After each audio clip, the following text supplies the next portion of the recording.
At the same time آپ ہمارے سرپرست ہیں، پیٹرن ہیں، کلائنٹ ہیں، ایٹ دی سیم ٹائم ہمیں آپ کو ڈسپلن کرنا ہے.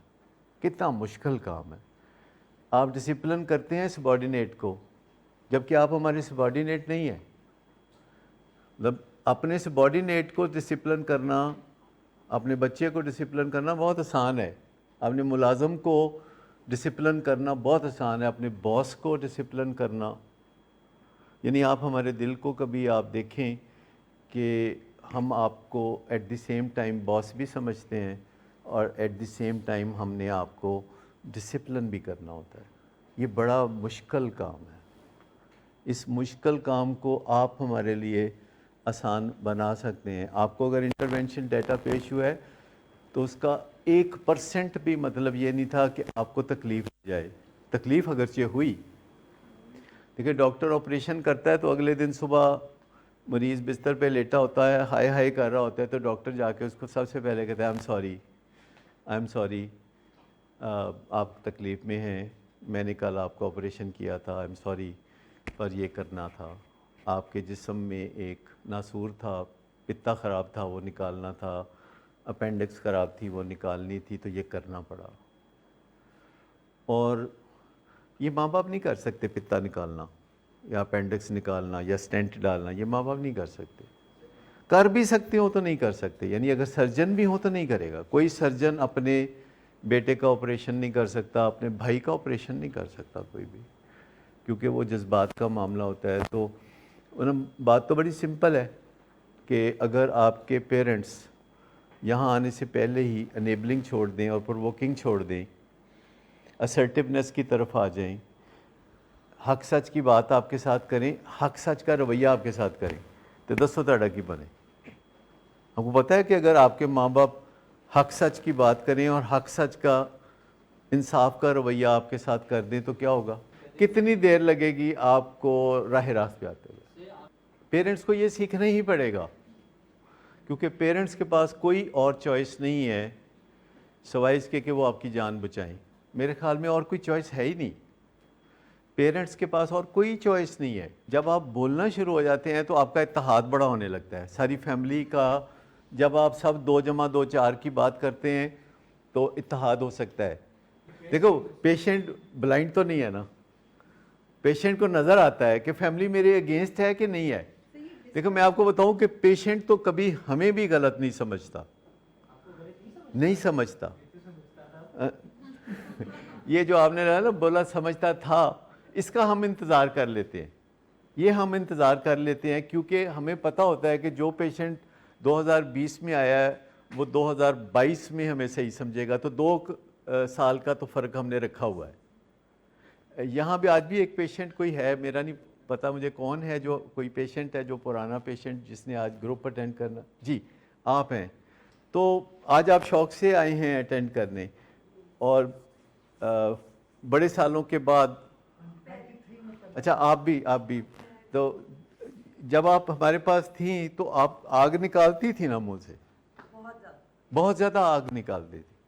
آج اس زمانے میں ہم ہنڈیا پکا لیا کرتے تھے.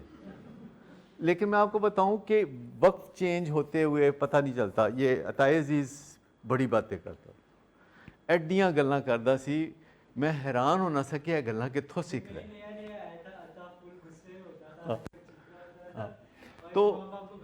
تو الٹیمیٹلی ہمیں پتہ ہوتا ہے.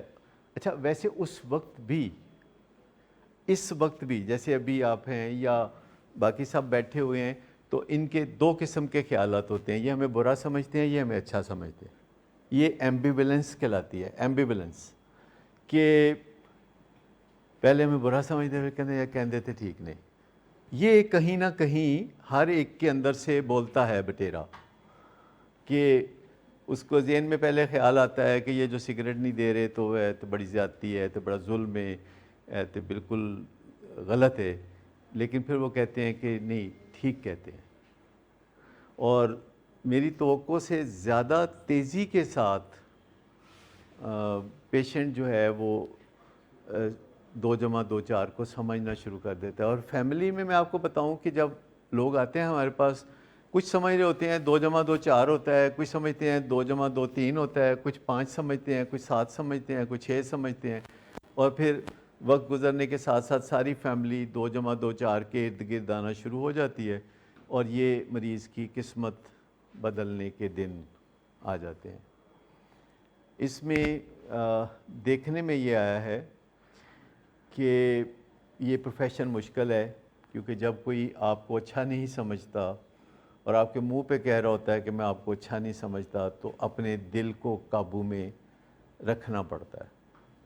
لیکن ایٹ دی سیم ٹائم آپ کو ان مریضوں کی یا ان لوگوں کی محبت مل رہی ہوتی ہے جو ماضی میں آپ کے کلائنٹ تھے، اور وہ کہیں نہ کہیں feedback in the evening آ رہا ہوتا ہے، جس سے آپ کو تسلی ملتی ہے اور حوصلہ ملتا ہے اور سیلف اسٹیم آپ کی اوپر آنا شروع ہوتی ہے۔ ویسے دنیا میں ایڈکشن میں جو ڈاکٹرز کا کیریئر ہوتا ہے آن ایوریج 7 ایئرز ہوتا ہے۔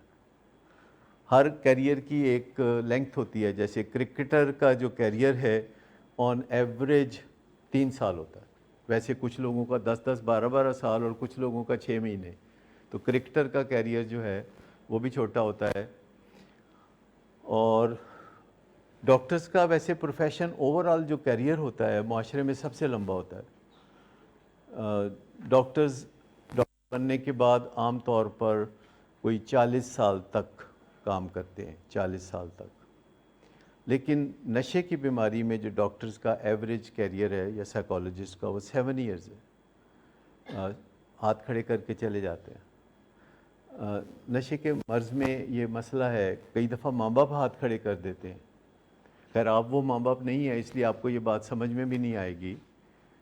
میرے خیال میں آپ میں سے کسی کو یہ بات سمجھ میں نہیں آ سکتی کہ کوئی اپنے بچے کو گھر سے کیسے نکال دیتا ہے۔ سمجھ آتی ہے کسی کو؟ لیکن آپ کو پتہ ہے نا، لوگ نکالتے ہیں گھر سے، ہمیشہ کے لیے سچ مچ نکالتے ہیں۔ پہلی دفعہ مجھے جب یہ بات پتہ چلی تھی تو میرے رونگٹے کھڑے ہو گئے تھے کہ میرے ایک پیشنٹ کے والد نے کتے رکھے ہوئے تھے کہ اگر یہ گھر میں داخل ہو تو کتے پڑ جائیں اس کو، اور وہ کتوں کے ڈر سے گھر میں نہیں آتا تھا، ورنہ وہ دھمکی دیتا تھا میں گھر آ جاؤں گا۔ آپ مجھے بتائیے کہ کوئی والد اپنے بچے کے لیے یہ بندوبست کرے کہ یہ گھر میں داخل ہوتا نظر آئے تو کتے کاٹے اس کو؟ یہ والد کر سکتا ہے کوئی؟ کیونکہ آپ اس طرح کے والدین ہیں نہیں۔ لیکن آپ نے دیکھا ضرور ہوگا کبھی کبھی والدین کو بھی تنگ آ کے کہ وہ ہاتھ کھڑے کر دیتے۔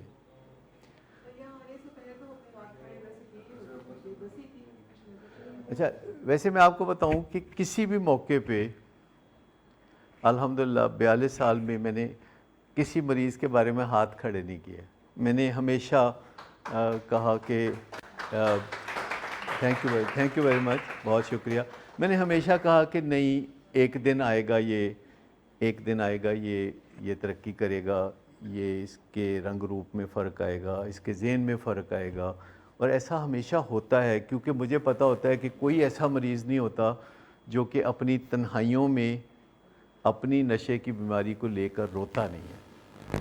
بہت پرائیویٹلی روتا ہے، بتاتا نہیں ہے، اور اس کے دل میں ایک عجیب و غریب خیال براجمان ہوتا ہے کہ میں ٹھیک نہیں ہو سکتا، اس لیے کوشش ہی نہ کی جائے، بس جیسی تیسی ہے زندگی ایسے ہی۔ اس نے منطقیں بنا لی ہوتی ہیں۔ اگر کوئی اس کو کہتا ہے نا کہ یار چھڑ دے نشہ مر جائیں گا، تو کہتے ہیں تو نہیں مرنا، نہ کوئی لاجک ایسے ہی بتائیں گے، کہتے میں تیرے پیسے تو پینا، میں ادھار لے کے پینا۔ جو بیسٹ ڈیفنس ہوتا ہے نا، وہ اوفینس ہوتا ہے۔ یہ کہتے ہیں کہ جو بیسٹ ڈیفنس ہوتا ہے وہ ہے کہ آپ پہلے ہی اوفینس کر دیں، حملہ آوری ہو جائیں۔ اور چونکہ مریض کو پتہ ہوتا ہے کہ میری گڑبڑیں ہیں، کوئی نہ کوئی بندہ مجھے کچھ نہ کچھ کہے گا، تو منہ بند کرنے لیے نہ پہلے ہی ایک FIR درج کرا دیتے ہیں۔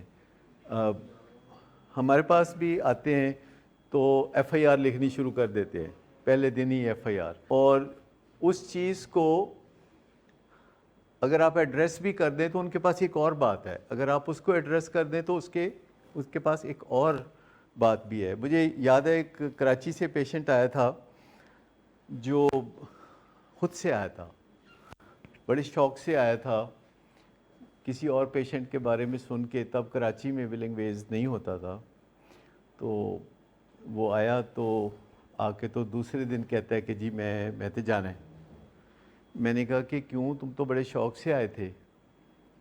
کہتے ہیں وہ تو گل تہاڈی ٹھیک ہے, لیکن مسئلہ یہ ہے کہ میں تو سمجھا تھا کہ جو ریہیب ہے یہ کوئی ہالیڈے ریزورٹ ٹائپ جگہ ہوگی. میں نے کہا اچھا, مثلاً کہتے ہیں میرا خیال تھا کہ یہاں کوئی سوئمنگ پول ہوگا, کوئی گارڈنز ہوں گے, کوئی گھوڑ سواری ہوگی, کوئی پولو ہوگا, کوئی فلانا ہوگا, کوئی ڈمکانا ہوگا, تو یہاں تو ایسا کچھ بھی نہیں ہے. میں نے کہا ہو چلے ٹھیک ہے, میرا خیال ہے کہ اگر یہ ہالیڈے ریزورٹ ہوتا تو پھر تو آپ رہتے نا. تو کہنے لگا کہ نہیں میں رہ نہیں سکتا, ایکچولی میں اپنی بیوی کے بغیر رہ ہی نہیں سکتا. تو میری بیوی چونکہ نہیں ہے تو میں تو یہاں نہیں رہنا چاہتا, میں تو جانا چاہتا ہوں. میں نے کہا کہ اگر آپ کی بیوی کو یہاں ساتھ رہنے کی اجازت دے دی جائے تو پھر تو آپ رہیں گے نا. پھر تھوڑا سوچ کے کہتے ہیں نہیں نہیں انج نہیں ہو سکتا, بیوی تو علاوہ میری یہاں 2-3 گرل فرینڈز بھی ہیں نہیں, تو وہ تو پھر میں تو نہ تو بغیر رہ نہیں سکتا. میں نے کہا مجھے ویسے کوئی پرابلم نہیں, اگر آپ کی بیوی کو پرابلم نہ ہو تو 2-3 گرل فرینڈز بھی ہوں تو رونق لگی رہے گی, آپ بے شک اس طرح بھی ٹرائی کر سکتے ہیں. کہتا نہیں نہیں میں نہیں رہ سکتا ڈاکٹر صاحب, میرے دوست بھی ہیں, شام کو ہم بیٹھتے ہیں گپ شپ کرتے ہیں. تو میں کہا کتنے کے دوست ہیں؟ کہتے کہ بس 2 درجن ہیں. میں نے کہا اگر ان کو بھی ساتھ ٹھہرا لیا جائے تو پھر تو آپ رہیں گے. کہتے ڈاکٹر صاحب میں رہ نہیں سکتا. تو میں نے کہا اچھا چلیں پھر آپ کو ہم انشاءاللہ پیار سے رکھیں گے اور اس کا آپ کو فائدہ ہوگا. اور وہ الحمدللہ بہت صحت مند ہوا, ٹھیک ٹھاک ہوا. کراچی سے بہت سارے پیشنٹس بعد میں اس نے بھیجے. اصل میں بات جسے ہم کہتے ہیں نا کہ آل از ویل دیٹ اینڈز ویل, کہ جب ہم کسی کا بھلا کر چکتے ہیں تو پھر اس کے پاس ممنونیت کے علاوہ کچھ نہیں ہوتا. پر جب تک ہم نے کسی کا بھلا نہیں کیا اور اگر وہ چوں چوں کرتا ہے تو کرنے دیں, یہی مطلب ہے نا. لیکن آپ بھلا کرنے سے پہلے ڈیمانڈ نہیں کر سکتے اپریسیشن. یہ جو تعریف ہے یا جو آپ پیار چاہتے ہیں یا جو آپ احسان مندی چاہتے ہیں, یہ یا میں چاہتا ہوں, بلز وقت چاہتے ہیں.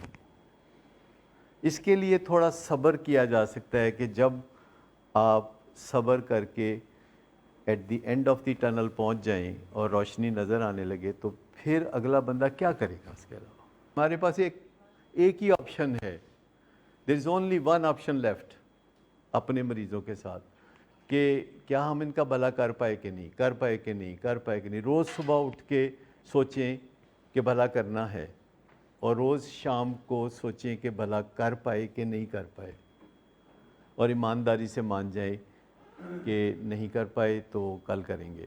دیر از آلویز اے ٹمارو.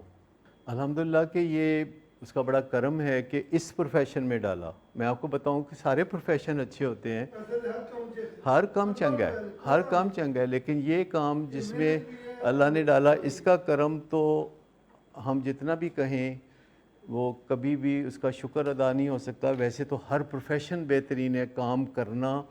جب آپ کسی کی خدمت کرتے ہیں, چاہے آپ سڑک پہ کسی کے بوٹ پالش کرتے ہیں یا آپ کسی کا کوئی بھی کام کرتے ہیں تو آپ بہت بڑا کام کرتے ہیں. لیکن جب آپ کسی کو